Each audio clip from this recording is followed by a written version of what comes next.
Today on WomenUP, we have an insightful interview on untold stories. Dr. Sector, our home is damaged. Did this happen again? It happened again on a open lot with both me and the other female with 3 guys. And we have to hear what Doc says about this interview. Just because you have been through this stuff, it doesn't mean that you can't rise again to smile again. Plus, we show you some home hacks. Here's the third one coming at you, DIY room deodorizer. Then, our host and co-host get down to fun and games with the Just Dweet challenge of the day. The second one is a fiction. Kenisha can't sing. Right on the right. Right on the right.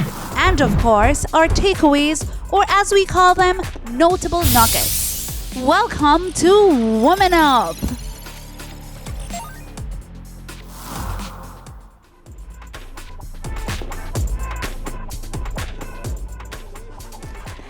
Hey everyone, how you do? I'm Kenisha, your host, and welcome to WomenUP, the talk show that promises to keep it real and relatable. If you missed our last episode, please head over to our channel and watch right after. My fabulous co-hosts and I are looking forward to an incredible time with you again. First up, we have Damarley. Next, we have Cassandra. And our co-host for today is Anya Jean. Let's make her welcome.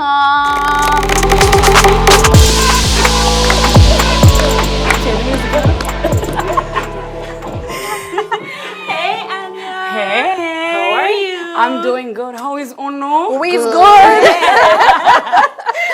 Happy to have you here. Thanks, it's good to be here. Ladies, we're back and we're ready for another amazing episode. Yes, we Woo! We are. Excited. We're ready, we're ready. Please remember to hit the thumbs up, share, and subscribe. Look here, share it with 5 women because we need to stay connected in this community. And be sure to follow us on Instagram and Facebook. Yeah, you see there's something on the screen right there, so follow us on Instagram and Facebook so you can stay in tune with all things WomenUP.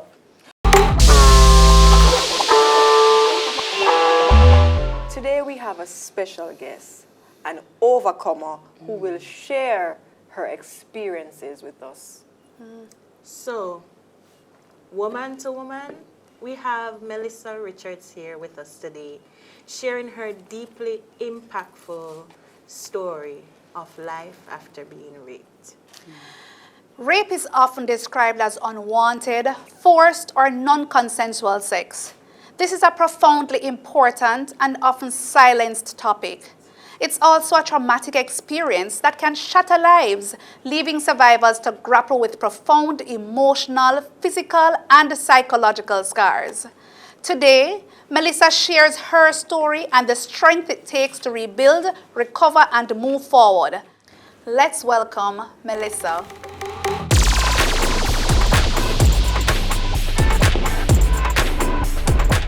Hey, Melissa. Hi. Thank you for joining us on WomenUP. We're so happy to have you. Talk to us about your YouTube channel, Mirror Talk. How is it going? So for now, I made a little pause, but Mirror Talk came about when I was actually watching one of my friends talking to herself in the mirror. And I remember that I had the idea from I was around 14.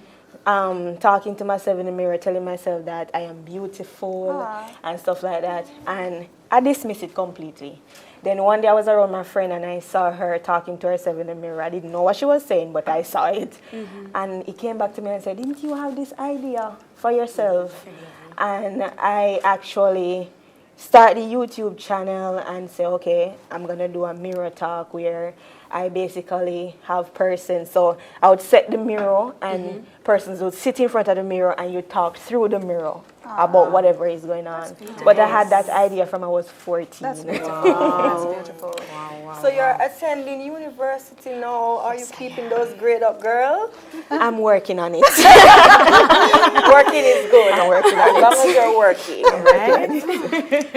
All right, Mel, you said trauma has left you broken. but it has definitely shaped the person that you are today. And I know a bit about your story, but what do you mean by that? All right, so yes, trauma has definitely left me broken. I was broken to the point where I didn't know myself. I wanted to change me completely.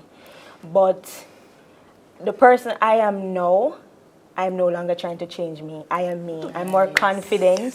I am determined. I didn't even know I have this level of determination in me until I start, seeing the changes and realizing the changes and being confident.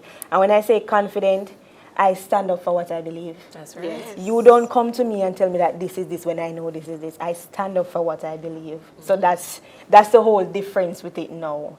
And a lot of persons will say, but trauma is something that will mess you up and your head gone and blah, blah, blah. You have to know how to bounce back from it. Yes, if you that's don't know how true. to bounce back, and if you don't have support, that's a major thing. If you don't have the support to bounce back, trust me, it can mess you up. But who I am now, determined and confident. Yes. Love that, determined and confident. I want to ask you, how old were you when that traumatic incident happened? Yes, and tell us about it. So it started at age 14, and it was by a family member. I was living with this family. It started at age 14. Honestly, I thought it was a dream. The first time it happened, I told myself that it was a dream. Because the next morning, everything felt normal. Everybody was acting normal. I was acting normal. The person was acting normal. Things just felt normal. So I said it was a dream, and it was just disgusting, and I had a dream. But then it happened again the next night. So I realized now that this is no longer a dream. Right? And it happened from 14 straight up until I was 16. And when I was 16 was when I decided to make a run for it. I ran away from it, literally. I decided that I couldn't do this anymore, so I am leaving it. And I think I came to my subconscious at age 16, because 14, 15, everybody would think that, then look how long that 2 years, 3 years passed, and you're just, I was young, I was naive, getting a lot of threats. I'm going to kill you, I'm going to do this to you if you talk. I even stopped going to school, stopped getting lunch money to go to school. I had to stay home. I was a home girl, being housewife, taking care of the home, and then giving the sex after, or the rape after. So that for me, it was it. But when I reached 14, 16, and I was like, no, this cannot continue. And it was when I was 16 before I told someone. Wow, Melissa. Yep. Oof. The trauma, you said it was a family member. Family member. Did that make it harder for you to deal with it?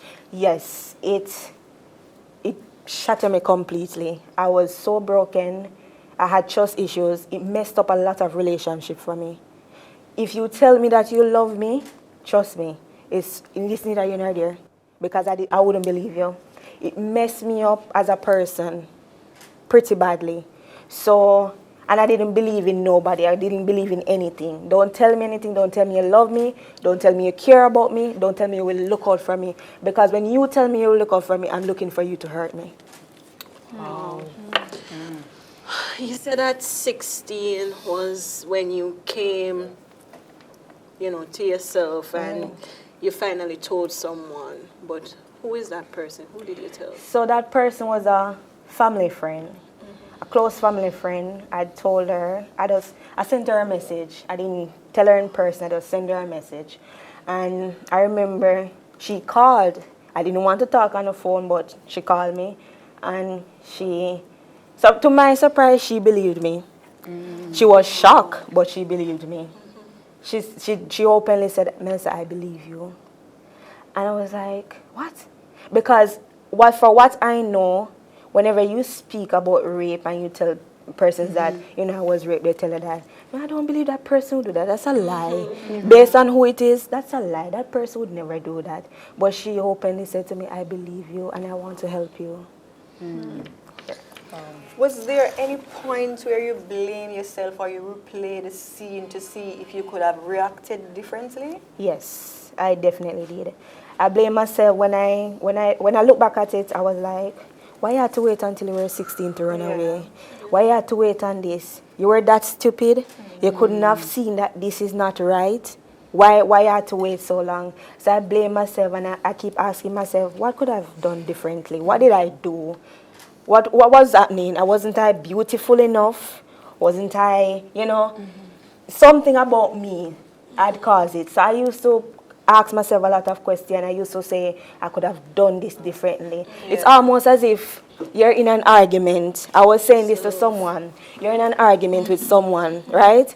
And when it's after you leave the scene, you remember something that I could have said this and win the argument, I could have said it. It was like that for me. I look back at some stuff and I said, I could have done this and it wouldn't have happened, or I could have left since then. Wow. And you said the first time it happened, you thought it was a dream because the next day you wake up, everything normal. Everything was normal. The person I was acting normal, everything happened as normal. But then while you're trying to process that and in a dreamlike state, it happens again. Right. And then again, all the way up until 16. How did you begin to now process that, okay, this is no longer a dream, this is real life, this is happening? Well, I started, when I realized that it was happening and I started processing it, and remember I said I shared with a family friend, and she was walking me through everything and talking to me and saying, Melissa, because I used to call it sex. She said, Melissa, that's not sex, that's rape. There's a difference. You give consent to sex, you're not a person intimate and you're doing your thing. That's rape, the person taking it away from you. And she was the one who really opened my eye to it. She talked to me, walked me through it, and it got to the point where she's saying, you're not going back there. And we start to brainstorm how I can change myself, cut my hair, do this differently, do that differently, and everything. So she was basically the one who walked me through the entire thing. So even at age 16, I needed someone to tell me exactly what was happening to me. I had many days when I was bleeding like crazy, and I wasn't even on my period. I was bleeding. I remember I was at her house, and I started bleeding, and I called her. She wasn't there. I called her, and her son called her and told her that, something is wrong with me. And she came and she took me to the doctor. And the doctor said to her, after doing some swabs, some tests and some stuff, the doctor said to her, her womb is damaged from those many tests that they did, because I was young and a older man forcing himself inside of me. So she basically walked me through every single thing. And that's when I realized that, Melissa, this is reality and this is your life. Hold on, Mel. So, rape, one time, one person. Did this happen again? It happened again. It happened again. It really did happen again. I remember I started a new school now, leave out of that atmosphere, started a new school. How old were you? I was trying to remember. I was in my teens though. I don't remember the exact age, but a concert was keeping at school, and I decided to go because I was a part of it. I do a little bit of singing, so I was a part of the concert, and I wanted to leave early. I wanted to leave the concert early, so I remember I walked back to Crossroad by myself in the night. Reached there, a taxi was on the stand and stuff. And I look in there because I make sure to look. I saw a female on the front. And I went in the back. And I sat there. Then another male came beside me. And then another came beside me. So I was in the middle while the female was on the front and the driver came in. And when the driver came in, I play music, talk, or whatever. And I remember the driver turned off on a road. One of the guy beside me paid him and said, I'm going on that road, man. But it wasn't even a passenger. It was just a whole sham. So it happened again on a open lot with both me and the other female with 3 guys. So it did happen again. Wow.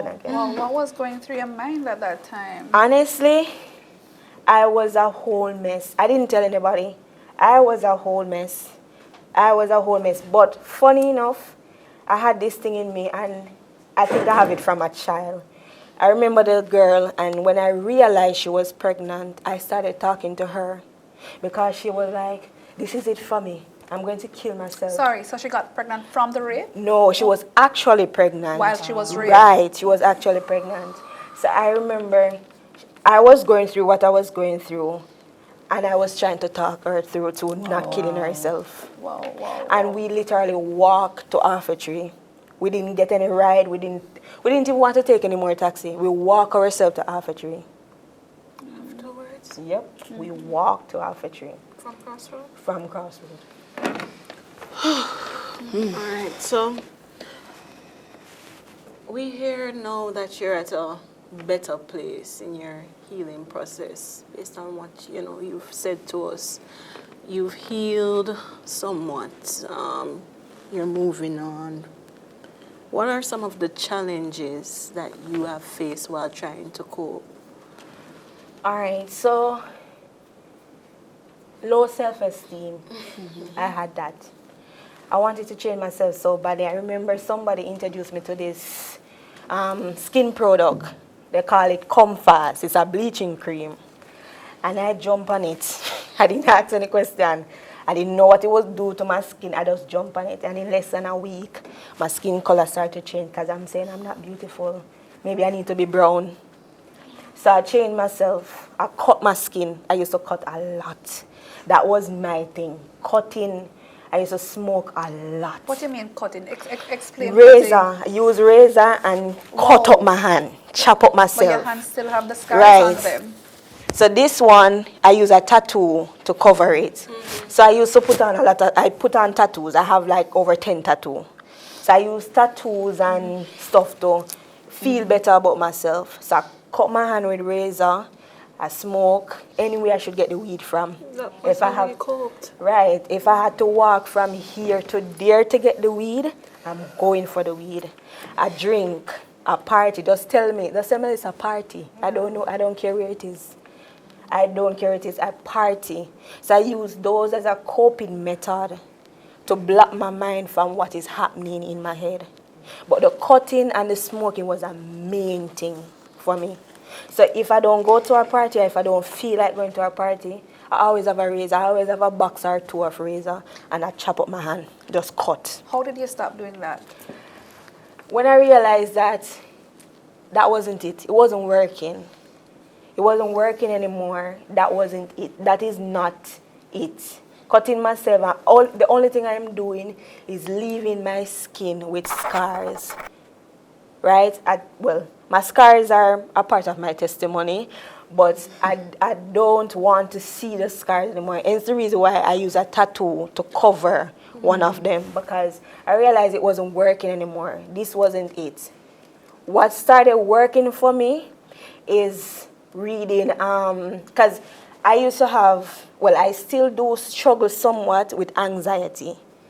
But I remember I went to the doctor one day and I had my scars, and I went to the doctor, and the doctor just looked at me and said, I'm going to give you one scripture. And he gave me, for God has not given you a spirit of fear, but of love. And and I repeat that over and over and over to myself, to the point where I just put away razor completely. Melissa, how important is family support during something like this? It is very important. It is important because if it's a case where I went through, this thing, rape, and if it's done by a family member or a stranger, and if the world out there don't believe me, the world out there is judging me, and it's happening in the home, the family judging me and telling that you're a liar, I don't believe you, it's going to mess you up. It's going to shatter you. And I believe, personally, I believe that 95% of the time when young females or whoever go through these things, commit suicide is because they don't have the support from family or nobody at all. So you're walking on the street and somebody pointing you out, and she's a girl that gets raped and she lie, person never do it, and you in the home, they come home to the safe space and want the family to say to you, I love you. I know this happened to you, but we're gonna work through it together. But yes, still the family push you away. It push you over the head, it shatter you, it tell you that, listen, this is it. You don't need to be here. Nobody believes you, nobody cares. So it is important that family support you in these cases. I know this is a person would consider this a very weird question, but have you forgiven them? Forgiveness for me, it's a process. Yeah. You have to acknowledge everything from all perspective, right? So I will say I am working on it. I'm acknowledging, and it's a process, and while I go through the process, I am just learning and working on the forgiveness. It's understandable. Yeah. What can you share with someone out there that has been a victim of rape and they want to know, is it possible to overcome something like this? All right, so I will share with that person. So this is another scripture that I use. First Thessalonians 5, verse 14, I think. Be patient with yourself. So while you're being patient with your brother, your sister, your uncle, and everything, be patient with yourself. Yes. Take time to process. You're going through something, because you know you have people tell you, hurry up and get over that, man.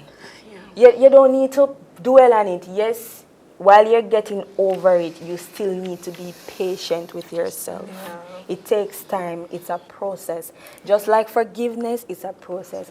So I would say to somebody, be patient. Take time with yourself. Check 1 Thessalonians 5, verse 14. Be patient with yourself. Melissa, what a story you shared.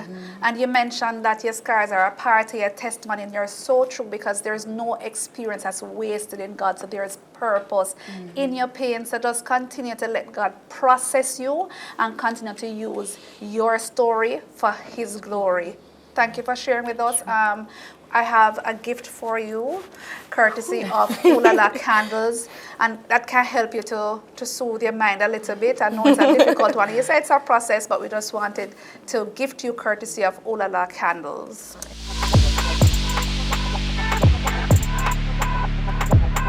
Yes, and we admire your growth and your strength. It takes a lot to come on a platform like this to share openly, about what you would have been through. We really appreciate it. But we can't close this section without hearing from Doc. We can't close this section without hearing from Bishop Dr. Carla Dunbar inside the segment Doc Says. Let's hear from Doc.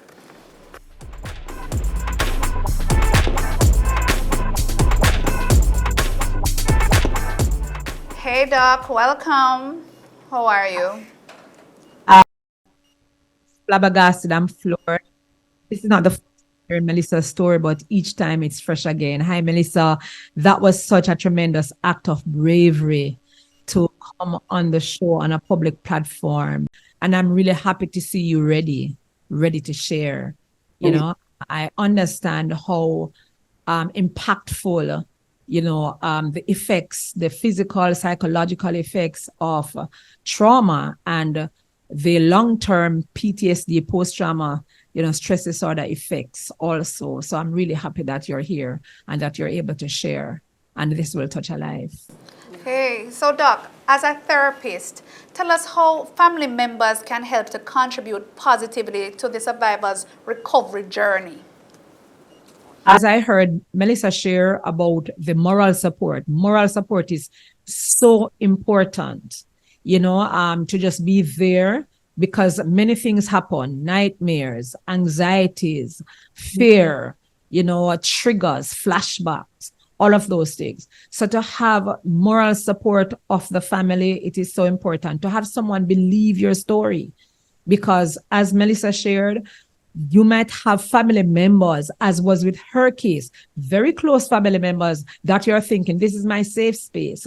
This is the place where if nobody else believes me, if people are going to be cynical and skeptic, this is the safe space. But when you have persons who do not believe you in this space, it makes the trauma even more unbearable. So belief as well in this, the person telling what they have been through is also important. And of course, the necessity for the family member to be able to go with you to the necessary places that you need to go when you suffer such a trauma, and to encourage you to go to the places where you can get help, the medical help, the help where justice can be served if it is possible.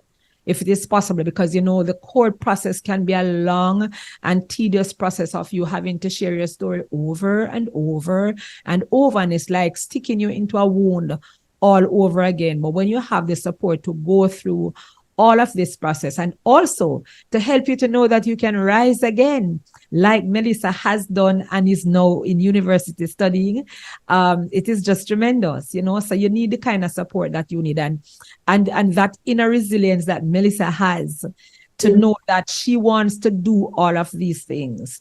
You know, that's just important, and that would come about from the support that she would have gotten from the family, to help her to know that just because you suffer shame and guilt, because these things happen, just because you suffer the feelings of worthlessness, you heard her talk about her self-esteem, how shattered that was, just because you have been through this stuff, it doesn't mean that you can't rise again to smile again, which is what she has done. Thank you so much, Doc. Thank you for sharing with us. And to you, Melissa, again, thank you for coming on and for sharing with us. And we will continue to pray you through the process of healing, because we desire to see you whole and healed. If you want to hear more from Doc, you can follow her on Instagram and on Facebook at Carla Dunbar Ministries. And stay tuned. We'll let you know what's coming up next inside Women Up. Coming up on Women Up, we show you some home hacks. Here's the third one coming at you, DIY Room Deodorizer. Then, our host and co-host get down to fun and games with the Just Dweet challenge of the day. The second one is a fiction. Kenisha can sing. Definitely wrong. Right, I'm right. Right, I'm right. And of course, our takeaways, or as we call them, notable nuggets.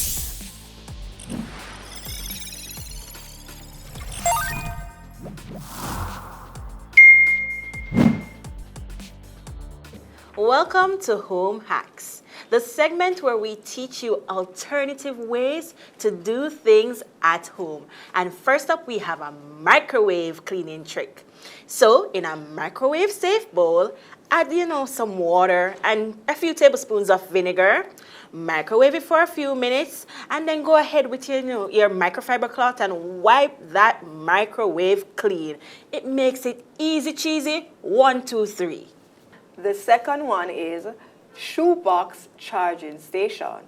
For this one, you decorate an old shoebox or any box of your choice. Cut holes in one end of the box to thread charging cables through. Place a power strip inside the box, plug in your devices, and keep your charging area neat and organized. Here's the third one coming at you, DIY Room Deodorizer. You want to fill a small bowl with baking soda and add a few drops of your favorite essential oils. Then you want to place this natural deodorizer in areas like your refrigerator, your closets, or your bathrooms to absorb odors. Definitely trying that one. Now to our mirror defogging with shaving cream. Apply a small amount of shaving cream to your bathroom mirror, spreading it evenly. Wipe off the shaving cream with a clean, dry cloth. This helps prevent fogging the next time you take a shower and keeps the mirror clear. Which one was your favorite? We want to know. So leave a comment or write to us at hello@womengrowjm.com.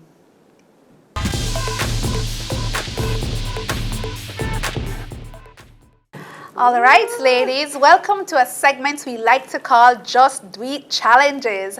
And today's challenge is 2 facts and a fiction. We all take turns reading a few statements, and then we will try to figure out if each statement is a fact or a fiction and to who it applies. So we're going to pass this around. I'm going to pick mine. Here you go, Cass. Thank you. Let's see. Ooh. Really? Really?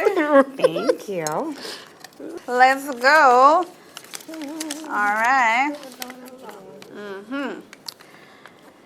So I was born in the same hospital on the same day as one of my best friends on the same ward. That's 1. 2, I got married on one of my best friend's birthday. And 3, one of my best friend's birthday is the day after my birthday. I believe this is Anya. No, it's not. It's not. All right, I get 2 tries. Can I try again? One. One try. Wrong bang.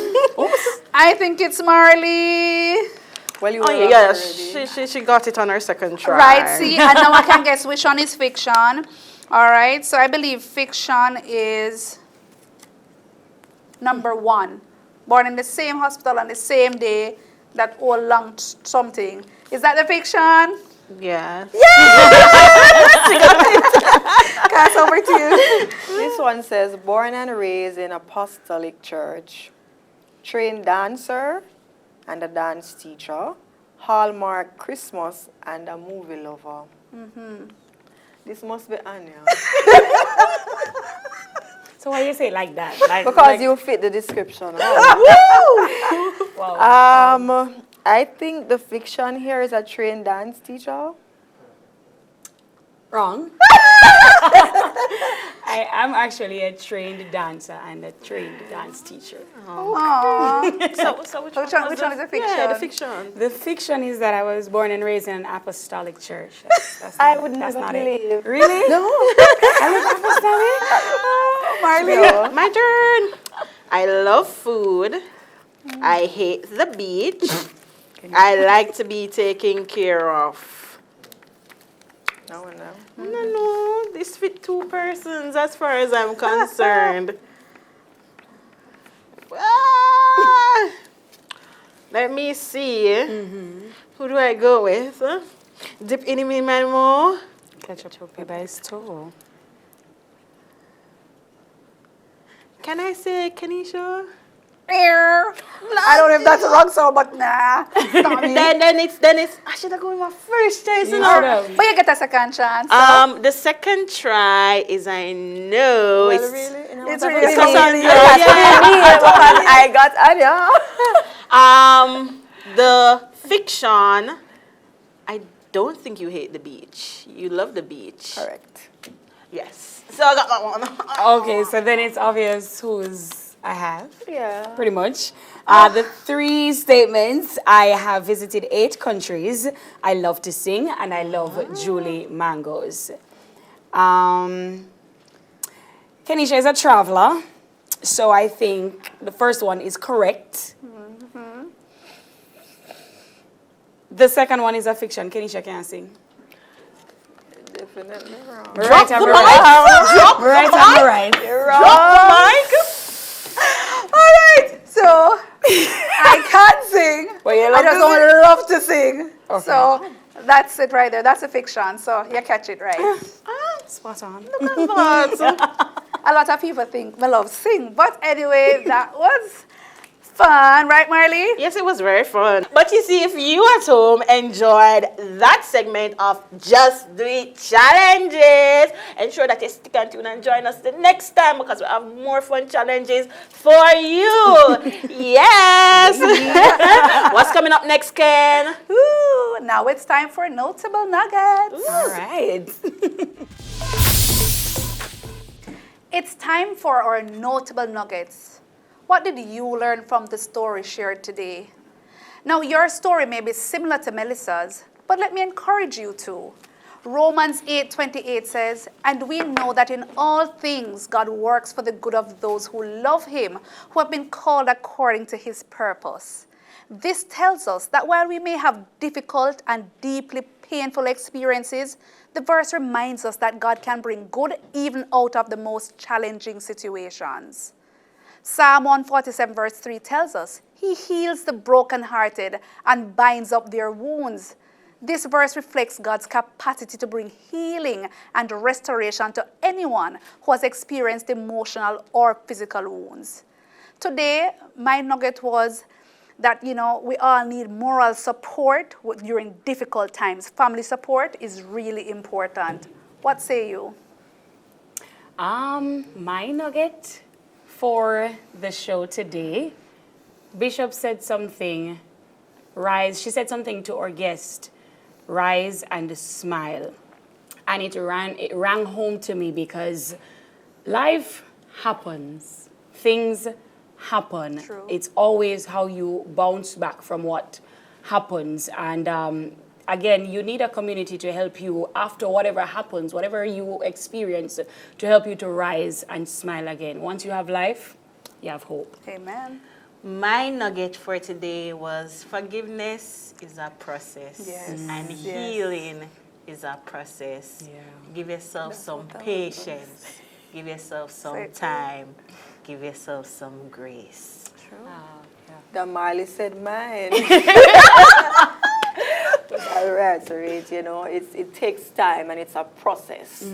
So, yeah. Yeah. Let's all assume our power pose to exude confidence and power as we share the Women Grow Global Manifesto to motivate, challenge, and uplift your mindset. I am a woman of purpose, value, and worth. I chase after my dreams and goals with intentionality. I make a plan for my life to become a better version of myself daily, and I improve all areas of my life with balance. I execute all tasks in excellence. I understand that every gift, talent, resource, or skill that I have been blessed with came from the Almighty God. I live a life filled with gratitude because of this. I prioritize my physical, emotional, spiritual, and mental health. So that I can function always at peak perfection. I am a giver. I bless others. I am a mentor. I teach and motivate others. God is the CEO of my life, my family, and my business. I am a woman growing globally. I am a woman growing globally. I am a woman growing globally. I am a woman growing globally. If you enjoyed today's show, ensure that you hit the thumbs up and like. We want to give a big thank you to our guests who came and shared from their heart. Also, the WomenUP team and all of our sponsors. Thank you. Be sure to follow us on Instagram and on Facebook so you can keep up to date with all the deeds happening right here at WomenUP. Thanks so much for joining us for this awesome episode of WomenUP! Be sure to check us out next Tuesday at 8 p.m. on YouTube for more WomenUP. Stay blessed. I am Kenisha. I am Cassandra. I am Damarley. And I am Anya. Bye!